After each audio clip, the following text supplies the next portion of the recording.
بنائیے time table, اتنے بجے سو رہا ہے اتنے بجے اٹھنا ہے، فجر کی نماز لازماً مسجد میں پڑھنی ہے، اور مسجد میں نماز پڑھنے کے بعد ہرگز گھر واپس جا کر فوراً نہیں سونا، اس سے زیادہ منحوس عادت اس چھت کے نیچے نہیں ہو سکتی۔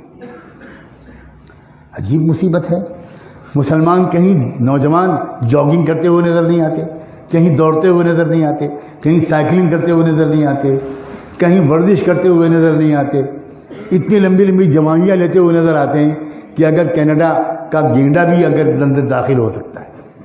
لا حول ولا قوت الا باللہ۔ رسول اللہ صلی اللہ علیہ وسلم نے ایسی سست امت تیار کی تھی۔ فجر کی نماز کے بعد تھوڑی تلاوت کر لو، اس کے بعد دوڑو، سائیکلنگ کرو، ورزش کرو، فزیکل فٹنس پر زور دو۔ اللہ کے رسول صلی اللہ علیہ وسلم کمزور مومن کو دیکھ کر خوش نہیں ہوتے تھے،